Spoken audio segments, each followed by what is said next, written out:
Michael Saylor doesn't actually have the most. Who has the most? Recently, it was announced that Bulgaria has like 200,000 Bitcoin. Okay, so yeah. Bulgaria, as far as officially, El Salvador must be real salty about that. I mean, unfortunately for El Salvador, their criminals were not buying Bitcoin, that when they arrested them, they could confiscate Bitcoin, right? If only your criminals were more technologically savvy. Yeah, the criminals there were based on dollars. They had dollar criminals in their country. Fiat criminals. They had fiat criminals. How do I encourage Bitcoin criminals into my jurisdiction?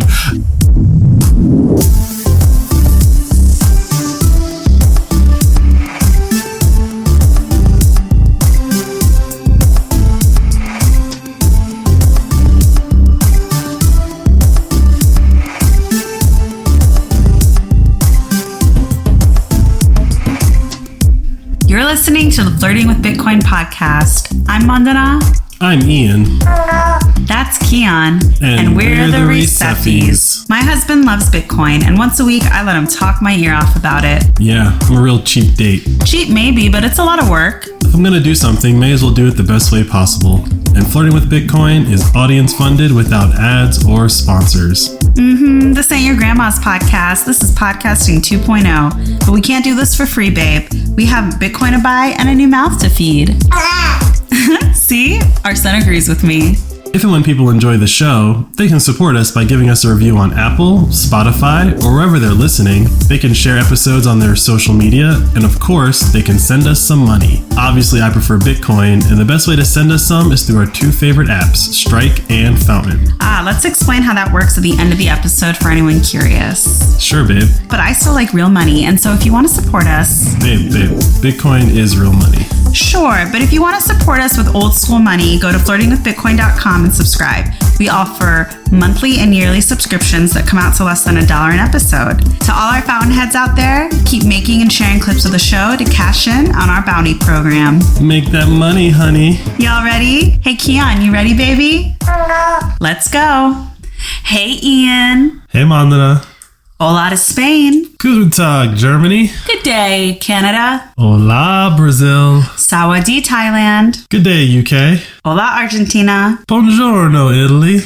And namaskar, Nepal. And howdy to Texas. What time is it, babe? The current time is 8:03:135. We are 1,884 blocks since our last recording, and we are 36,865 blocks until the halving. And if I gave you $1, how many acres could I get on Bitcoin Island? Today on sunny Bitcoin Island, you can get 3,382 acres, aka Satoshis, on Bitcoin Island. And other tangible things like eggs, beef, gas. Well, according to pricedinbitcoin21.com, you can get a dozen eggs for 3,754 Satoshis. You could get a pound of ground beef for 12,167 Satoshis. And you could get a gallon of gas for 8,965 Satoshis. Great. So, babe, we need to be very upfront with our listeners and tell them what happened. About what? The episode. Oh,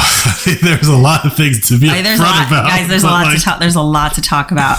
We recorded an episode and life kind of got in the way and it was time to edit it. And Ian listened to it and we couldn't use it. Like the sound was messed up. Yeah, and this isn't the first time this has happened. I got a little slack on our last recording. I don't know. I checked the audio, but basically what happens is... Excuses. Nobody wants to hear it. Nobody wants to hear it. The point is, we've already had this conversation before, but I'm going to be very honest and say I don't really remember much of it. I looked at the notes that you had put together before, so hopefully I get it better and I'm more engaging in the conversation. Well... What? I did listen to like the first 10 minutes of the episode. Was it good? You talked a lot about Keon making you tired. Oh my God, yeah.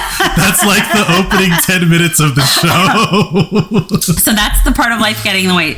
It's been a little rough. So look, we're all friends here. We're going to be very honest with you guys. We started sleep training and I know it's super controversial, but I wasn't getting any sleep. Ian wasn't getting any sleep and it was killing me. My brain was not working and my maternity leave was about to end. My health was like deteriorating. It was bad. And I thought, we had to wait a little bit more to like move him to his room. And one of my best friends was like, nah, girl, you could have started weeks ago. And we started that night. I will say we're 3 nights in, 2 nights in. We slept last night. Our baby only woke up once. It's unheard of, man. He used to sleep really well, and then he stopped sleeping really well. So I'm back, baby, better than ever. I feel, it's day one of me getting maybe 5 hours of sleep straight. It's not even 5 hours of sleep straight, right? Like I keep waking up, making sure he's okay. I'm like, is he breathing? It's still, it's good, man. Life is good. If you're against sleep training, do not mom shame me. Just mind your business. It's working. Our baby is getting better sleep. I feel like his brain development has already improved. My brain development has improved, or the deterioration I think has stopped. So it's all very exciting, and I'm not going to complain about how tired I am because I'm really not that tired today. So yeah, I'm sorry I spent 10 minutes in our failed recording complaining about our son. Who knew sleep was so overrated or underrated?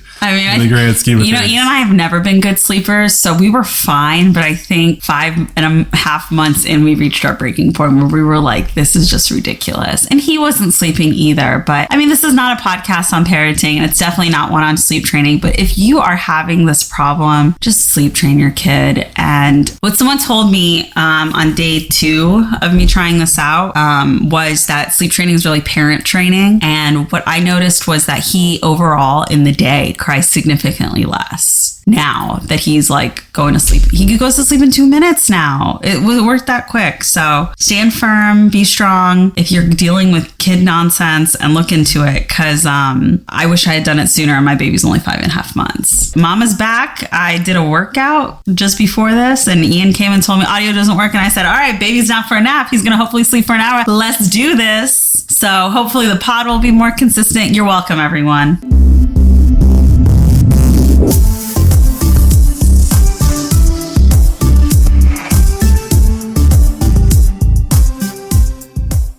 All right. So when I was like in the depths of my sleep deprivation, I was thinking about how we're going to survive this. I was like in survival mode, And I think when we previously recorded this episode, I was just talking about like, are we really going to have more money when Bitcoin supposedly pops, right? That's the question on everyone's mind. I know. I can't imagine how people who are reasonable Bitcoiners, I don't want to like lump Bitcoin maximalists into like the unreasonable Bitcoiner box, but when you have zero hesitation about it, I think like I can't really relate to that. I need a little bit of anxiety because just of who I am anyways, but like, is this really going to happen? I hope it happens, which I think that's what your approach is. Like when Ian is annoyed with the world, right? Whether it's sleep deprivation or something else, he'll say, man, if Bitcoin does what Bitcoin's supposed to do, or man, if Bitcoin pops after this halving and not the next, like you're always like, watch out, wait till they see I'm quit. I'm going to do this. I'm going to do that. I'm going to buy this. I'm going to show everyone. I'm going to buy the block. He's always like, we're going to buy up the block. And I'm like, okay, I don't really believe. There's a great meme. It's a Kermit the Frog meme. When I'm 15 minutes late to work and Bitcoin's up for the day, watch your mouth. Yep, that's you. Today's episode, part 2, is really just talking about how it's not so much math heavy, but it's really talking about the math side of Bitcoin. I flew out to Texas and I drove back with one of my best friends, and I was trying to explain to him like the podcast, and I was talking about Bitcoin. Love him to death, but he's like, I can't talk about Bitcoin. I can't talk about it that much. And that's fine, whatever. I don't have to talk about it with people who don't want to. But there is a math problem in there that once you understand what problem Bitcoin is actually solving, your brain can then do the extrapolation to, well, if it does solve that problem, it has to be worth, quote, air quotes here, Bitcoin has to be worth certain amounts. What problem is it solving? And I'm not saying that from like a place of ignorance. For me, I think it solves multiple problems. Mm-hmm. So when you're saying that, what's the problem it's solving? The fundamental problem that Bitcoin is solving is that the entire world economy runs on debt. Debt that can never be repaid. Let's just use the United States debt, for example, which is at $32, $33, $34 trillion. It's like the best guess someone can have. How is that going to be repaid? Now, I think everyone who studies this particular problem long enough comes to the conclusion that the dollar value will never be repaid because there will always be new debt issued to pay off the old debt That's the only way we could pay off the debt at this point, which is what's been going on. And on top of that, a couple months ago, they had the big like debt ceiling fight they like to have. Yeah. Well, are you aware of what the resolution was to that fight? They cut a bunch of funding for other stuff and they came to an agreement. False. I don't know. They just removed the ceiling. Oh, really? They just removed the ceiling. That's how checked out I am. I'm not going to go into detail about how the debt ceiling really personally affects me, but I've really checked out of the news and I only check in like after the fact. And for me, it was like, okay, they're just doing this dance over again. Mm-hmm. It'll get resolved. I don't care because I firmly believe this and I feel like it's proof. If you're pregnant or your wife is pregnant or you have a child in your house, turn off the news. Like stop trauma scrolling and do not absorb stuff in real time. You can learn about things a week after it's happened because that stress gets internalized into your body. That anxiety gets turned into your body. And so I've really checked out of things that I feel like this is like a little song and dance that they're doing. And that's how I felt with the debt ceiling conversation. I used to be on the edge of my seat about it for, professional reasons as well. I don't care anymore. So it's so funny that they just got rid of the debt ceiling. It's not going to happen again. They're not going to have this fight again. There is no debt ceiling at the moment. They can borrow and spend as much as they want. They will revisit it in 2025. All right. So that'll be when the next song and dance is. And the next president. At the moment, there is no debt ceiling. Yeah, so it's going to be Wild Wild West. So we're just racking it up. I should have the number written down somewhere, but I believe they have spent $500 billion since that day. Like, have they bought any Bitcoin? No, the United States is actually selling the Bitcoin that it has, right? Like they have Bitcoin that they've seized from criminals, air quotes, maybe real criminals, who knows? So they're selling their Bitcoin. So my point is that it all runs on debt, right? We are all, whether you own a house or you have any kind of debt in your life, people say I'm living debt free, right? I don't have a mortgage. I don't have a car payment, no debt, no credit cards, right? We were debt free for like 3 days. Yeah. As a couple, I was debt free a little longer, but it is what it is. It doesn't work if you want to live a life, right? Not in America, or is that anywhere? But being debt free? Yeah. If you also want to have a home. No, you could have like billions of dollars in cash and just buy everything in cash, right? There are a few people in the world that do. But I mean, or you could have millions. You don't have to be a billionaire, right? Oh, okay. Like you could. Millionaires can do it, but. Yeah, like if you have. Someone born today not into wealth without Bitcoin would likely not be able to own their own home in the future unless there was some type of generational wealth passed down to them. That's what all of the news articles out there say now. They're buy your kid a house right now if you can, because they're not going to be able to afford it when they're 25 or 30 or 35. Yeah, so on my Bitcoin podcast, I would say that is terrible advice. But obviously, those articles are probably written by people with PhDs and people care what they have to say. But as a Bitcoiner, that is terrible advice. Yeah, buy Bitcoin. Also, that house, who knows what's going to happen to it? A lot of things are going to happen to that house that your kid is probably not going to want it. Right? It might be underwater. It might be in Detroit. Yep. I don't want to live in Detroit, Dad. Right? So, no. The problem with Bitcoin... I don't want to live in Detroit, Dad. Why'd you buy me that house? That's what you sound like. Even better. Why would you buy a house in San Francisco, Dad? Yeah. Right? Like, you don't know when... We have no idea. Things are going to go bad in places that seem like Disneyland right now. Okay, so once you understand the problem that Bitcoin solves, which is endless debt, living off of debt, everything running on debt, then you will confidently move forward, understanding that if you invest in Bitcoin or save in Bitcoin, whatever terminology we want to use, you will be better off in the future or much better off in the future. The short answer is yes. Like what you're saying, that's basically the value proposition that Bitcoiners make to non-Bitcoiners, right? But the question there and the math problem that I'm talking about is why is that, right? Like why is it that if you put your money in Bitcoin instead of buy your kids a house now because they probably won't afford it in the future, right? Like why is it that putting it in Bitcoin is a better choice mathematically? Because of inflation? Technically because of inflation. It goes back to the simple concept of nobody can tell you how many dollars exist. There are new dollars created. There's dollars destroyed every day. There's no one can tell you, not even the people who are creating and destroying the dollars can tell you how many dollars exist. So when you have $10 or $100 or $1 million, that's your numerator, right? In this math problem. But what's the denominator? Well, it's unknown. It's unknown. You don't know of how many dollars your $100 is, or 1,000 or a million or however many you have. But in Bitcoin, since we know what the denominator is, every 10 minutes, the entire world is able to see what the denominator is for Bitcoin. When you attach a market cap to Bitcoin, for example, right now, Bitcoin's at $500 billion with a B.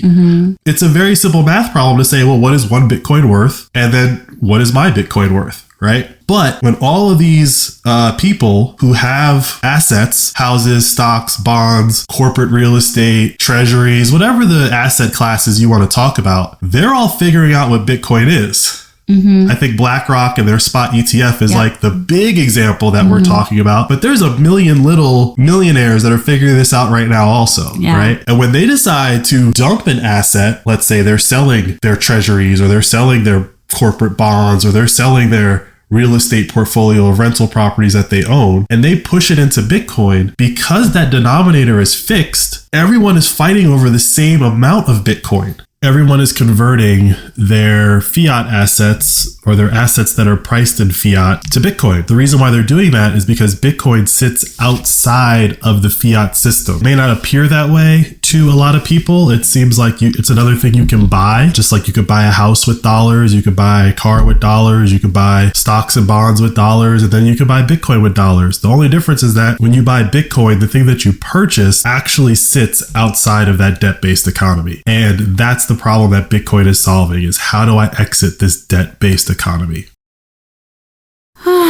What's wrong, babe? I don't know. I guess I'm worried I'm not saving enough money in Bitcoin. Aren't we all? You don't seem worried. Like with most things, you just gotta set a goal and work towards it. But even with a goal, the price of Bitcoin changes so much, it's hard to keep track. I understand. That's why I created this Satoshi savings calculator. And how can that help? First, you decide how much Bitcoin you want to acquire. 1 Bitcoin. Great. Then you gotta decide how much time you want to give yourself to acquire that Bitcoin. Before the next halving, duh. That's also great because the calculator only lets you pick halving dates. Anything else I need to enter? Just how often you want to buy and which currency you want to use. Oh, so rather than buying it all at once? To loosely quote Desmond Tutu, if you want to save a whole Bitcoin, you gotta do it like you eat an elephant, one bite at a time. That's gross, Ian. But true. Focus, babe. Where can I find this calculator? The pod's website, flirtingwithbitcoin.com. Wait, you haven't been to the website yet? Let's get back to the show. Thank you so much for the info, babe.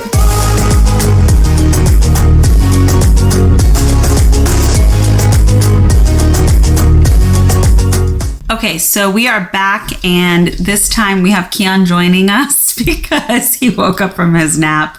But he's in good spirits, and he has been really chatty lately. So maybe he'll have something to say. Maybe he'll have an opinion on what you want to talk about today. But let's get into it, babe. What are you trying to teach me today? So 2 topics. First one is, you brought this up a couple episodes ago with a phrase, if there's yield, get off the field or something like that. That's a pretty solid rule of thumb going forward for any financial product, right? Like whether you're putting your money in a savings account or I don't think these Celsius types of companies will exist ever again because of how they blew up. But like if someone's offering you a crazy amount of interest on your money for just parking it somewhere, you should really question like, where is that money that you're going to pay me? 4%. Not just for Bitcoin, like for any. Yeah. Like where is the yield coming from? And when you study Bitcoin and you study what a hard asset or hard money is, you understand that like money just sitting somewhere does not create more money. Like but we've been taught that it does. Or like let your money work for you. If you have your dollars sitting in a savings account at JP Morgan Chase, you put in $100 on January 1st and you get, 4%. At the end of the year, you have $104. It's like, oh, wow. Like, yeah, my money earned me money. But like, how did they pay you those $4? Because if you had $100 in gold just sitting on your floor in your house, it wouldn't be worth $104, right? Like, unless the price of gold changed. The price of gold might change, but the amount of gold that you have has not changed, right? Just like Bitcoin. And so, when you're talking about dollars, if the amount of dollars you have changes,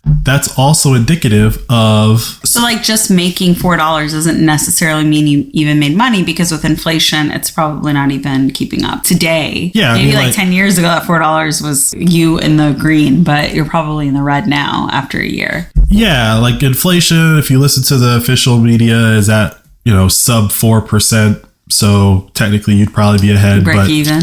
But we're not at 4% inflation. Like, there's a subtle but growing revolt on social media where people are literally just posting their lifestyle bills over the past year, showing like, I don't know what they're talking about. Like, things have gone up 20%, 30%, 50% for me. It has. So what's this 3.9% that they're talking about on the news every day? I saw someone today say, like, you walk into Whole Foods now and it doesn't seem expensive. Because, like, Whole Foods prices are kind of still what they were. But if you go to a regular grocery store, they're Whole Food prices now. And I was saying this months ago about eggs. I was like, just go buy the fanciest eggs. It's cheaper than the least fanciest eggs. I don't want to be offensive to eggs, but some of them are not that fancy. Don't want to offend any of the chickens out there. But no, so that's a pretty good rule of thumb. If there's yield, question where it's coming from. And as Bitcoiners, we try to avoid yield at all costs because you usually don't like the answer of where it's coming from. And you want to hold your own Bitcoin at the end of the day. Usually, if you want to earn yield on your Bitcoin, you kind of have to hand it over to someone else, right? Like, you lose control of your Bitcoin to earn that yield. Well, that's technically not true. And this is something that, I've been playing around with for about the past year, and I kind of forgotten. But then when you said that the other day, it kind of reminded me of the fact that, like, well, technically we have earned yield on our Bitcoin. Not a lot, not in the like 1%, 2%, 4% range, but Lightning is, in my opinion, a way that you can earn yield on your Bitcoin. In full disclosure, when Ian told me this the first time we recorded, I was like, why don't we make a business out of this? How much could we make? I asked a million questions that were driving him crazy. Like, he took his time telling me how much Bitcoin we've made, but it was something like 100 Satoshis. It was something really small. But like, my brain was just like, oh my God, we could really be making Bitcoin that easily. Oh my God, passively? How much can we make? And then he was like, it's not a lot. Well, I mean, this is the thing about Bitcoin, right? It's all about patience. Like, it's all about patience. So yeah, we've earned about a little less than 100 Satoshis from this experiment, the Lightning channels that I've opened, which is way less than the Bitcoin that you can say I'm earning yield on, right? It's less than 1%. Right. So can I say the way that you described it to me and if I learned it correctly? Yeah, let's see how well I did. Okay. So you set up a Lightning channel with someone else. And you both have to put the same amount of Bitcoin in there. And that's how much Bitcoin can move between that Lightning channel. That is correct. Let's say let's just say 1 Bitcoin in there. The other person has to also put 1 Bitcoin for that channel to be active. Yes. And then and then you set how much it costs to use your node to lightning through to use your channel. You're good enough. What's the terminology? Route. To use your route. No. You route through your node. Yeah, you can route through the node. So like, let's say someone is trying to send money somewhere and your node is a shorter or with the shortest, cheapest path, they would pick yours and then they could transfer their Bitcoin using your node, and then they would pay whatever fee that you've put on there. And so our fee on our node is 1 Satoshi. Yes. Then my line of questioning was like, how can we make a million Satoshis doing this? And you were saying that people do this as a business. Yeah. The one thing that we're not going to be one of them. Womp womp. No, we're not. For many different reasons, but namely, like, I don't necessarily think that you can run this type of business unless you're at a certain scale and have a certain amount of Bitcoin to put into it, right? Like, if you have 100 Bitcoin and you opened up 100 channels with 1 Bitcoin in them, and you were like, okay, over the course of 2, 3, 4, 5 years, I expect this 100 Bitcoin to produce 1 Bitcoin worth of fees.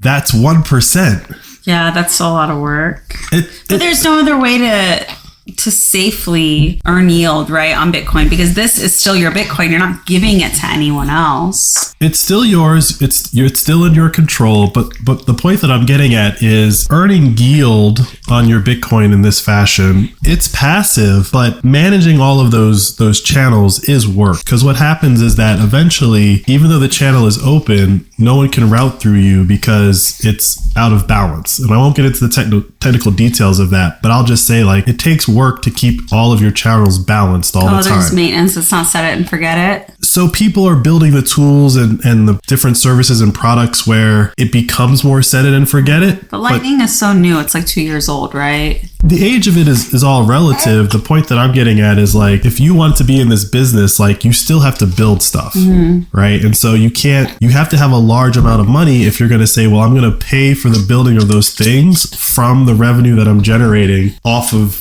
this passive fee that I'm collecting, right? So what's the moral of the story? Like, if someone's trying to give you yield on your Bitcoin, like run, and if you want to do it yourself, like this seems to be the safest way to do it, and it's really just like not a big return. The way that I would classify the moral of the story is that not all yield is bad. You could earn yield this way, but you're not turning over control of your Bitcoin. So which is the most important thing. Which is the most important thing. But also, like, this is the next level of Bitcoinerism, if you want to call it that, right? Step 1 is acquiring the Bitcoin. Step 2 is securing the Bitcoin. Step 3 is, well, either I just sit and wait for halvings to go by and you know, the value of my Bitcoin to go up, or I can go learn more about Bitcoin. And when you learn more about Bitcoin, the next thing you learn about is layer 2, which is Lightning. And so at the Lightning level, you can earn a yield, not a lot, but you can earn a yield. But it takes some work and some educating yourself, just like you had to educate yourself at the Bitcoin layer 1. Right? And then also you're like contributing to the Lightning network, which is also nice. Yeah, I mean, the Lightning Network is a growing network. It's got, I think, around 4,000 or 5,000 Bitcoin in liquidity. That's not a lot of the overall Bitcoin, but if you talk about it in like dollar terms, like over time, 4,000 or 5,000 Bitcoin can technically facilitate more and more and more and more commerce, right? Like we don't need all the Bitcoin on the Lightning Network, because one Satoshi will just be worth more and more money. Helping the Lightning Network grow and like learning what it is, it's a choice that, you know, if you're a Bitcoiner and you're flirting with Bitcoin, this is the next thing you can, technically should learn about if you have this feeling of like impatience. My Bitcoin is just sitting here. It's not doing anything. I'm not earning anything on it. So are these the marching orders for people who are flirting with Bitcoin? These are not marching orders. Okay. This is just me explaining that like there is a way to earn yield on your Bitcoin, but it requires more education than you've already probably gotten in Bitcoin. Because technically equipment, right? Like you need to have a full node, right? So a full node is required. We do this on Umbrel, so it's kind of managed for us. And I won't get into the details of all of that. We have an episode on that. On managing your Lightning channels on Umbrel? No, just node, setting up a node. Yeah. So like at every layer, there is more learning to do. And our podcast is centered around getting people comfortable with and familiar with layer 1, which is buying and owning Bitcoin and holding it on the blockchain itself. But if you really feel the need to earn a yield on your Bitcoin, do not give it to a company like Celsius or BlockFi. Take some time, sit down and learn about Lightning and learn about how Lightning works. And then the fees that you can generate from getting payments routed through your node, that is your yield. It's yield that you can earn from your Bitcoin just sitting there, right? Which is kind of the value prop of a savings account. Right? You put your money here, it does nothing, and we'll pay you a percentage at the end of the year. I would say 1% on Bitcoin is better than 4% on dollars. Right, because the 1% you earn on Bitcoin, like I said, we earned 100 Satoshis. Well, that 100 Satoshis is worth less than $1 today, but if and when Bitcoin hits $1 million of Bitcoin... If and when Bitcoin does what Bitcoin's going to do. Well, this goes back to the math problem. You know, there's $900 trillion worth of assets in the world. That's other people's estimates. I'm just rounding it off, right? Well, if $900 trillion was to flow all into Bitcoin, one Bitcoin is worth a lot more. Now, I don't think 900 trillion is going to flow into it all at once, but I do think a percentage of that 900 trillion is going to flow in. And so as a person who's sitting here doing their own math, you get to pick the percentage. If you think it's 1%, that's $9 trillion. The current market cap of Bitcoin is $500 billion. So that's almost a 10x, which if you just want to use round numbers, 10x from today means Bitcoin is at $300,000 a coin. So babe, how do you feel like when you do this math? Are you like, oh my God, we're going to be rich?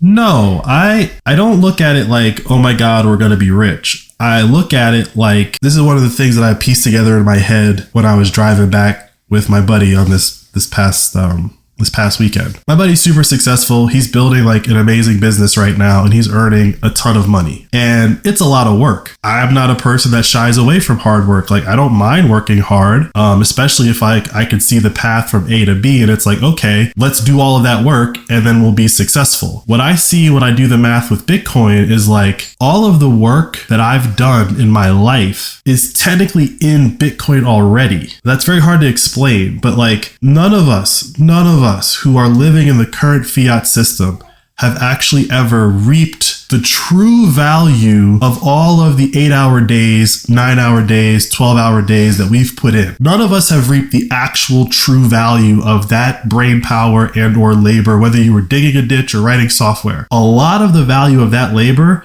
has been siphoned off by people who have their hands in your pocket, taxes, the cost of living increases and all that fun stuff. But if you get in Bitcoin today and you understand what it is, you get to earn that back. Like that's the way that I see it as, is like, if you can sit and be patient and stay solvent, right? Don't go blow all your money and just wait for Bitcoin to hit. But if you use Bitcoin as your savings account, you can actually get all of the value of that labor that you put in returned back to you over time. Because all of those wealthy people that had their hands in your pockets over that entire time, that were taxing you and raising the prices of everything, right? Adding on service fees and just all the financial chicanery and nonsense that goes on in the world, they don't understand Bitcoin right now. They don't. They are actually at the top of that scheme, of that pyramid. They don't want Bitcoin to be real. It doesn't matter. They don't have a say in it. Yeah, I'm saying like it's like they're not letting their mind even like understand it because they don't think that they'll benefit from them. But in actuality, they would benefit from it. Everyone will benefit from Bitcoin if they get in now. There will always be a time that you can make that statement, though. Or sorry, even 100 years to when like, there's no more Bitcoin coming out. Yes, because Bitcoin, if you look at the dollar, the United States dollar, as like the representation of an economy, or you look at the euro as a representation of an economy, and all the goods that are produced in that economy, you can trade your euros or dollars or yen if you're in Japan for goods that are produced in that economy. Well, those currencies are like someone just took a piece of the world and just carved out a spot and said, everything drawn within this border can be represented by this currency unit. Bitcoin is global. So Bitcoin represents the entire productivity of the entire planet, but it's going to take time for everyone to figure that out. So the economy, the GDP, the economy, the Bitcoin economy is only going to grow, not because necessarily more things are being produced, which that is also true, but it's going to be that more things that are being produced will be priced in Bitcoin, and they'll be priced appropriately in Bitcoin, and their fiat currency that they're priced in will just trend to zero. Like, you'll be able to buy a hamburger for 2 Satoshis at some point in the future. So if you have 1 Bitcoin today, that's 50 million hamburgers. Yum. It's a non-governmental redistribution of wealth. That is what it is. And the people that are in it today, whether you have 100,000 Satoshis or 1 Bitcoin or 10 Bitcoin or 100 Bitcoin, or you're Micro Saylor and you have, I don't know what he's got, like 200,000 Bitcoin now or whatever his number. Or they said MicroStrategies has it, not Michael Saylor. Sure. Whether you're MicroStrategies and you've purchased, over 100,000 Bitcoin, that's just like staking your claim. What you're now waiting for is for everyone else to show up and say, I want some of that. Okay, cool. I could shave off a little piece for you. I got this back at 30,000 and now it's 300,000. Or I got this back at 30,000 and now it's 3 million. Or I got this back at 30,000 and now it's 300 million. We don't know. There's no cap to what the price of 1 Bitcoin can be, because they won't stop printing money. Yeah. And that's why Bitcoin solves that problem. Go ahead and print as much money as you want. We can appropriately price that money. But does this get you excited and riled up? Or did you get excited years ago when you like really clicked with Bitcoin and like you're not riled up and excited about it? I've like internalized a lot of these, math problems, right? And so it doesn't really get me excited. It gets me excited to see other people. Yeah, I know. Lights go off. Yeah, right? For sure. And so when other people realize what's going on and they realize, oh, if I don't move my wealth into that, if I've explained the halving to them, right, before the halving, like when they start realizing what the math actually is, then it's like, all right, cool. That's one more person that is now part of the Bitcoin economy. And they'll start playing the game of trying to get as much of it as possible. And they'll try to explain to their friends who have more wealth and more wealth and more wealth. But if you're already wealthy, you don't need to really protect your wealth. The system's already set up to protect your wealth if you're wealthy. But that wealth that you have is, Michael Saylor calls it a melting ice cube. If you don't recognize that it's a melting ice cube, or you have so much of it that you're not noticing it's melting, you don't notice that it's melting, then you're not looking for ways to protect your wealth as hard as someone who maybe only has $100,000. 20 years ago, they could have bought a house in their hometown cash. 20 years later, they see the same houses in their hometown going for $300,000. They're like, what happened? For me, it's not even like about housing or this. For me, it's retirement. I'm an immigrant. A lot of immigrants, our parents do not have retirement plans. They didn't have 401ks when they got their first job when they were 20, And so it's just like retirement is such a far-fetched idea for me. And for us to maybe be able to retire early, because like it's just blows. In my mind, I'm like, I'm gonna work until I don't have to. And I don't have a date when that's gonna be. I'm just like, I'm probably gonna always work. And like you come to me with this new reality of like, no, we won't have to work forever. We'll probably be able to retire early and live really comfortably and And I'm like, I believe it, but I also don't believe it. So I feel like I say this all the time, but even with all of this information, it's just so hard for me to believe. I'm just gonna have to live it. That's what I think everyone is going to deal with over the next, between today and 2030. Between today and 2030, we have 3 halvings. A lot can happen in 3 halvings.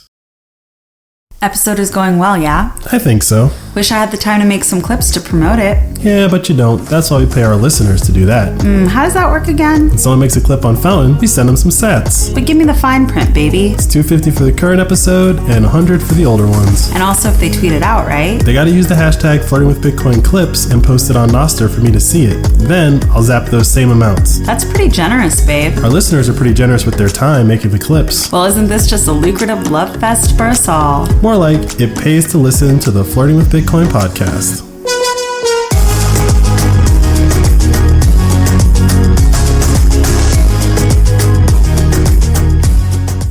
Another thing that you mentioned that I wanted to, I don't want to say correct, but like add a little more color to is the idea that Michael Saylor, or anyone in particular, right now it's Michael Saylor, and it'll probably only be Michael Saylor because of what we just talked about previously. Michael Saylor having a large amount of Bitcoin, right? And MicroStrategy's having a large amount of Bitcoin. Yeah, and like I feel like this is a disservice to our listeners because we talked about this a lot and argued about it quite a bit. And I feel like I've calmed down a little bit about it. But generally, I think it's a little uncomfortable that, there's one person, but you kept saying like it's a company, it's MicroStrategies, there's a board, they could take it away from him, that's buying up so much Bitcoin. But like you didn't say this when we recorded the first time, but you just said it's like a redistribution of wealth that's happening without government intervention. And I think that is a good way to phrase it, because when we think about redistribution of wealth, or when I think about it, it's like, okay, you're leveling the playing field in some or whatever, but this isn't like, oh, people who had it won't have it, or people that don't have money will have money. It's just whoever is getting it gets Bitcoin at the price that they deserve, right? So it's this like almost organic redistribution of wealth that's happening, and whoever comes in. But it is like, we're going to see now and probably in the next 5, 7, 10 years, who are going to be the wealthy of the world for the next 100 years, right? People who are owning, I think 200 million Bitcoin. I don't know how much Bitcoin does he have. It's like 150, 200,000, somewhere around there. Oh, okay. Bitcoin. I said million. That doesn't make any sense. Only Satoshi has. Yeah, there's only 21 million Bitcoin. Satoshi has allegedly 1 million Bitcoin, but no one has close to that. Which might not be true, right? Because we're just going off of blockchain data. There might be someone who has 1 million Bitcoin addresses with 1 Bitcoin in them. I doubt that that's true, right? But I think MicroStrategies has done some interesting things over the past 2 years as they started acquiring Bitcoin. And one of the things that I think that they've done, they haven't said it out loud directly, but MicroStrategies is a company. And as a company, there are different ways that companies can spend money. There's different ways that companies can hold assets and hold money. MicroStrategies has bought Bitcoin a bunch of different ways, right? Like they issued new stock and sold the stock and bought Bitcoin. They issued corporate debt, bought Bitcoin. they use their cash flows. So they are a profitable company. They sweep their profits into Bitcoin, right? I think MicroStrategies kind of is showing the way of, yes, we're doing it right now and we're going to reap the benefits of it because we are the pioneer. Like we are, almost like the, what was the name of it? The Dutch East Indian Company, right? Like they figured out how to get to the East Indies. They figured out how to get the nutmeg. And they were like the nutmeg guy for however long. They fought wars over it, whatever, right? But like the first thing that they had to figure out was, how do we get there? They lost a lot of ships and lost a lot of money training people on how to sail those ships to get there. Like they invested a lot. And when they finally figured all that out, then they had a 100-year reign. But there were a bunch of other companies, not the Dutch East Indian Company, that never became the Dutch East Indian Company because they failed. They just, for lack of a better example, they couldn't get around the Horn of Africa, right? So MicroStrategies is like building a company that's going to be the model for sailing the Bitcoin seas. I hate, we're using all these Bitcoin analogies, right? But like, I like that, babe. But they're building a company for like sailing the Bitcoin seas, and they have rounded the Horn of Africa, not the Horn of Africa, sorry, the Cape of Good Hope. MicroStrategies has rounded the Cape of Good Hope. The only difference is that when you get to the East Indies, you cannot just claim Bitcoin, right? Like you have to earn it and hold it yourself. And so MicroStrategies is holding it themselves. But technically all Bitcoin is for sale. Yeah. You got to pick a price. I know. Yeah. Like, no, I hear what you're saying. And I think the resolution of our discussion was, it's not evil. I still don't like it. I wish that Bitcoin was spread out a little bit more than it is. It's like, it's still frustrating to me that there's going to be huge gaps in wealth amongst Bitcoiners. And it's just because we don't have that money to buy that much Bitcoin. We buy a little every day, but like we'll just never be up there, even though we're all in, right? Yeah, I mean, we have a podcast about, but like, well, we're never going to be those type of Bitcoiners. I'm going to push back on that. You could be those type of Bitcoiners. You just choose not to be, right? Like anybody could technically be. Sell our house. No. Live in a tent.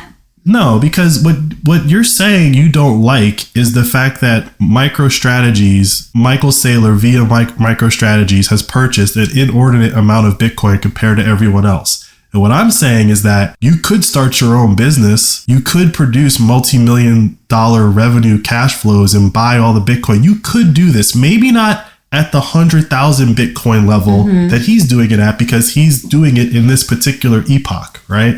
Of Bitcoin before this halving, right? But after this halving, let's just chop a zero off. And someone else, some other company figures it out. And instead of hundreds of thousands of Bitcoins, they're buying tens of thousands of Bitcoin. It's the same math problem. Like I have a company that produces revenue and profit, and I sweep a percentage of the profits into Bitcoin. Anyone can do that. Yeah, I think it's because it's called MicroStrategies. It's a technology company. Is that what it is? Based right over here in Virginia. Right. So like, I think it's also this thought that like, oh, only technology companies could do this, but any business could do this. There are tons of businesses that were doing it before MicroStrategies, just not at that level. I've talked about. And he has to disclose that information, whereas other companies don't. If you're a publicly traded company, you have to disclose all of your company's holdings. If you're not a publicly traded company, you don't have to tell anybody how much Bitcoin your company holds, right? Short of like the people who might own it with you. Like in Bitcoin terms, like you never ask someone what their stack is, right? You never ask someone how much Bitcoin do you have. But MicroStrategies is forced to tell everybody how much they have, because if he wasn't forced to tell everyone how much he had, you wouldn't have this concern because you wouldn't know. Yeah. So like the bigger point that I'm getting at is that, we talked about this in our episode when we went to the beach, and I was saying like, hey, these beach town businesses that have this like seasonal business, right? You have a lot of business in the spring and summer, and then you have less business in the fall and winter. Like something like Bitcoin could really help them, because when the sun is shining, make hay.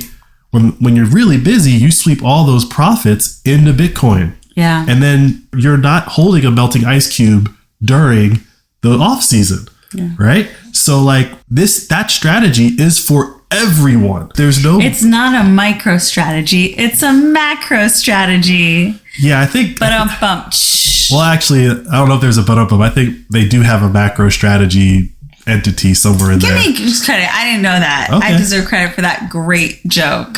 Credit where credit's due. People having an inordinate amount of Bitcoin is not the problem. The problem, and this is, not trying to attack you, but like this is part of the fiat mindset, is that in the fiat world, the people who have a large amount of money, they don't have to spend their money to acquire things. They just take on more debt. Mm-hmm. So once you get to a certain threshold, you don't have to spend money that you've earned in your savings account. You just go to a bank and say, hey, I'm MicroStrategies. Give me a 0% interest loan on like $100 million.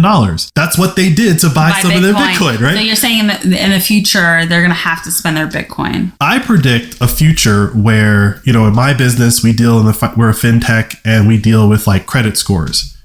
I predict a world with 0 credit scores because the only way you'll be able to borrow money is to post Bitcoin. And then once that's the case, everyone will have to have some Bitcoin. We have Bitcoin right now. We can go to Unchained Capital and borrow against it. There's no credit check. There's no give us your work history. Mm-hmm. There's no, you know what I'm saying? Like there's none of that. It's like, how much do you want to borrow? Type that number in. Here's how much Bitcoin you have to send to this address. And when it lands, you get cash 30 minutes later. That's just not how things work right now for the rest of the world. Yeah, I'm definitely still in the fiat mindset. I'll own up to that. So like the way that you do that today is you go get a credit card. And with a credit card, you don't really post anything. You don't post any collateral for your credit card except for your credit score and technically your annual income. That's what you post to get money from the future. I would say for me, this is still like having debt, but I've never let a credit card bill not be paid off in the month. And so I've never let a credit card bill roll over. It's always been to 0 every month. And the only debt that I've ever taken on has been student loans that I paid off really quickly and aggressively, a car loan, and now a mortgage. And so I don't even feel very comfortable with debt. It's not something that I use often. And so I also think it's not a world that my mind is in anyway. So I think I'm like in this weird fiat mindset still where like, I don't even truly operate with debt as an option for a source of income. And Keon agrees. Keon's with me. He doesn't want debt. Yeah.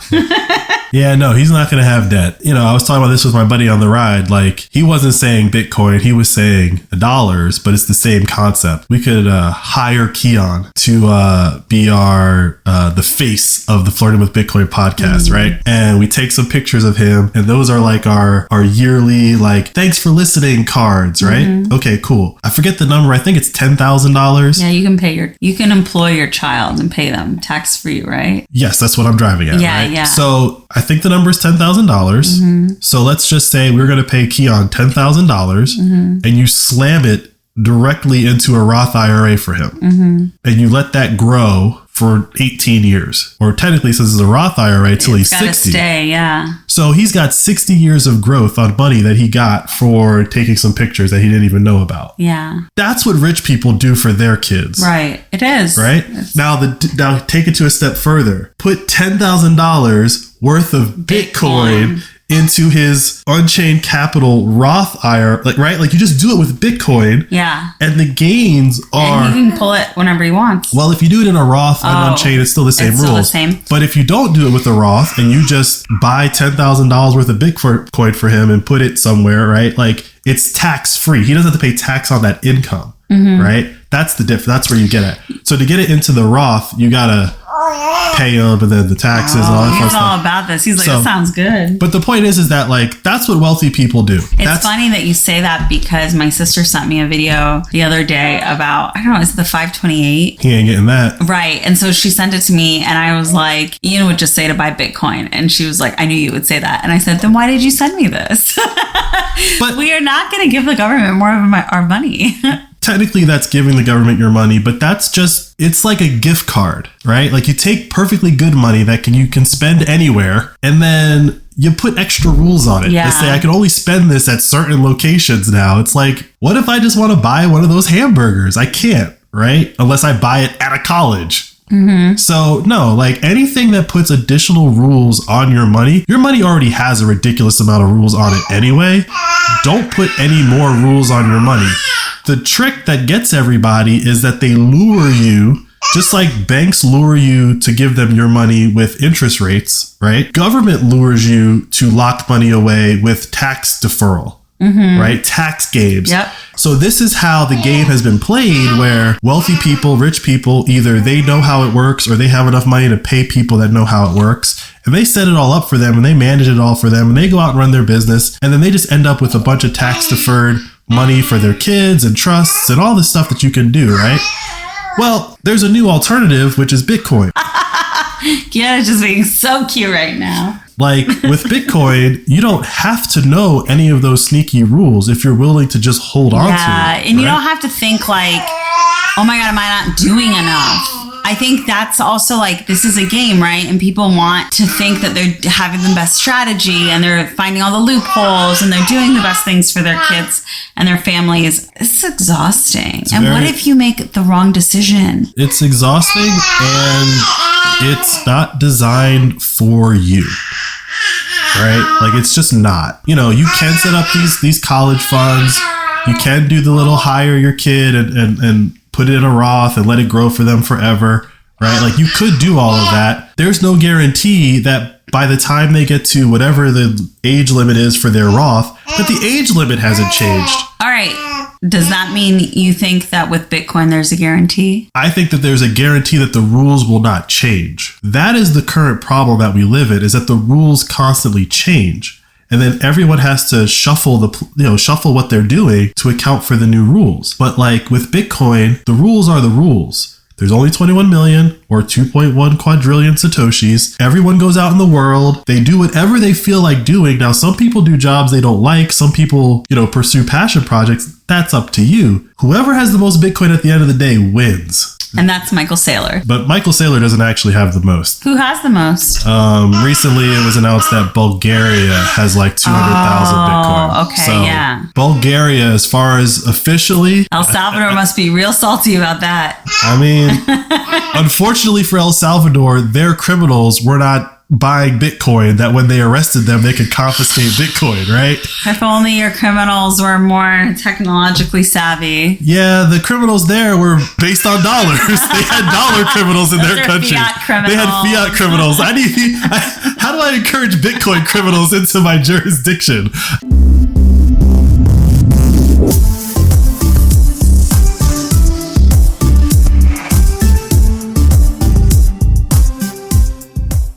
Speaking of criminals, Sam Bankman-Fried, SBF, I saw he's going to jail. Yeah, witness tampering. Oh, not because of the fall of FTX?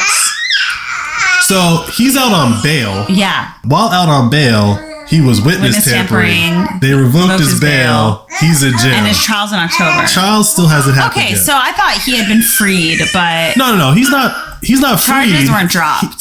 Certain charges were dropped. Oh. The political donation, political finance. Campaign finance violation charges have been dropped because he donated to everyone and nobody wants their business in the street. But the actual, you lost $10 billion of people's money. He's still in trouble for that. He's still got to go to court for that. It's just that now he's going to be sitting in jail waiting for that instead of going into Starbucks and sending mean tweets to Carolyn or Caroline, however you say her name. All right. So maybe justice will prevail. Oh, there's no way this dude is getting away with this. I thought he was getting away with it. He got away with the campaign finance stuff. All right. So there's that. And he'll probably, financial crimes, maximum he'll get is 10 years, probably. He didn't murder anybody that we know of. He might get murdered, right? And then maybe they'll catch that person, and so he'll get the ultimate punishment, and then that person will get punished for murder, and then it kind of balances out. No, he's back in jail for witness tampering. But I do want to talk about something that we did not talk about when we recorded last episode, because it hadn't happened yet. But have you heard this new song that's Swiffering the Nation? Is it the One Margarita song? God, no. One margarita. Do not sing that on this podcast. What's the song? So this guy from right over here in Farmville, Virginia, he put out a song called Rich Men North of Richmond. Okay. Can I play it a little? You can play it now. I'll splice in like probably a cleaner version than playing it into the microphone. Working all day, overtime hours, bullshit pay, so I can sit out here and waste my life away. Drag back home and drown my troubles away. It's a damn shame what the world's gotten to. For people like me, people like you, wish I could just wake up and it not be true, but it is. Oh, it is. Living in the new world with an whole soul. All right. Two things. Number one, the dude doesn't mention Bitcoin at all in the song, but that song came out, I want to say a week ago. Yesterday, I'm on YouTube, and I guess the guy's he's in the Outer Banks performing at some bar in the Outer Banks. Everyone at the bar was singing along. Okay. This song is striking a chord in a lot of people, and it's across the spectrum. Okay. Right? Like, it's a country song. He's got a banjo. He's got a beard, whatever. He looks Bluegrass, maybe. He looks like he's from Appalachia. But, you know, I'm on YouTube, and I got like a lot of different things that I listen to on YouTube. And, you know, they have like these reaction videos, right? A lot of black people. A lot of black people are like, yo. You know, on Spotify, he says, I'm happy you're here. I spend my free time writing songs and pursuing an off-grid life on 90 acres in the woods of Virginia. Lord willing, this is just the beginning. Please email me. And he has his email address. Yeah, so Oliver Anthony Music. I would not be surprised if that song became like the Bitcoiner anthem. Okay. And not just the Bitcoiner anthem, but I think that song is the anthem for like what everyone is going through right now. You didn't play the whole thing. I'll splice it in, and you know, you just close out the episode. Sure. But the point I'm making is that the song is about currency debasement. He doesn't say those words. Okay. But the song is about currency debasement and how no matter how hard I work, for some reason I can't even tread water, let alone get ahead.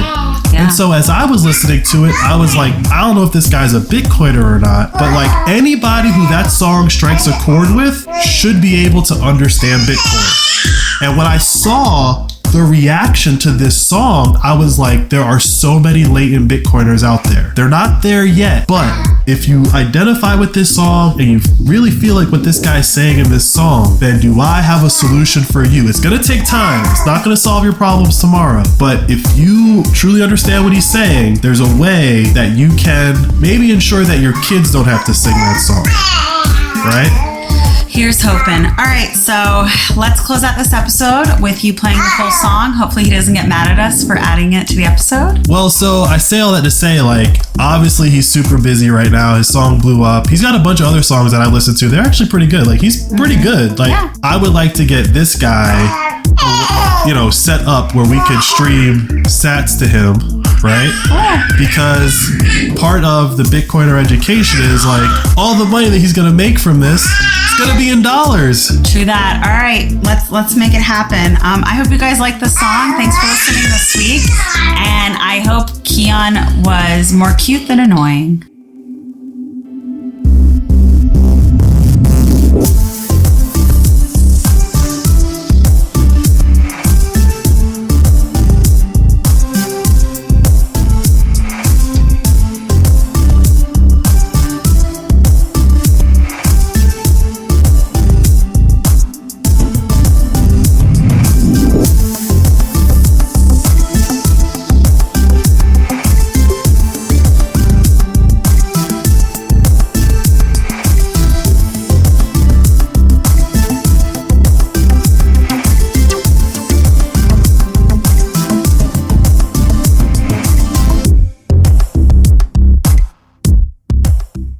Thanks for listening to the show. Now let's get you set up on Fountain so you can start earning money simply by listening to podcasts. It's time to join the Fountainhead Nation.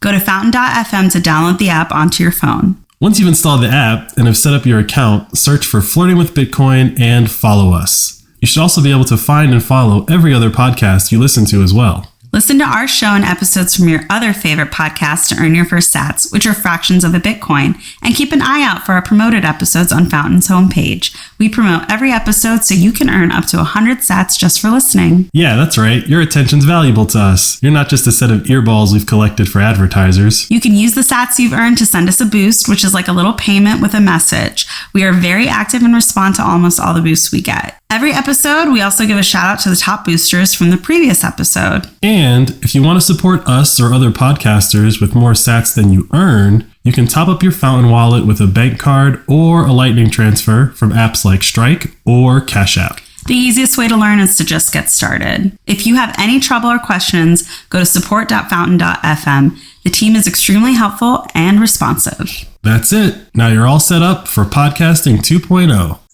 I've been selling my soul, working all day, overtime hours for bullshit pay, so I can sit out here and waste my life away, drag back home and drown my troubles away. It's a damn shame what the world's gotten to for people like me, people like you. Wish I could just wake up and it not be true, but it is. Oh, it is living in the new world with an whole soul. These rich men north of Richmond, Lord knows they all just wanna have total control. Wanna know what you think, wanna know what you do, and they don't think you know, but I know that you do. 'Cause your dollar ain't shit, and it's taxed to no end. 'Cause the rich men, know the rich men.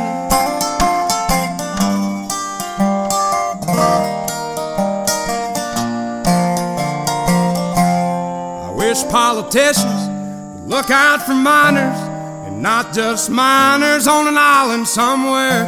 Lord, we got folks in the street, ain't got nothing to eat, and the obese milking welfare.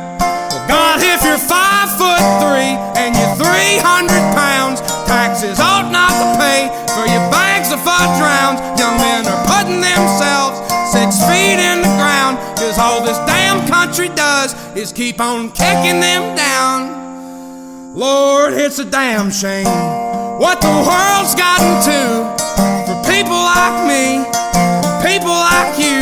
Wish I could just wake up and it not be true, but it is. Oh, it is living in the new world with an whole soul. These rich men north of Richmond, Lord knows they all just wanna have total control. Wanna know what you think, wanna know what you do, and they don't think you know, but I know that you do. 'Cause your dollar ain't shit, and it's taxed to no end. 'Cause the rich men, north of rich men.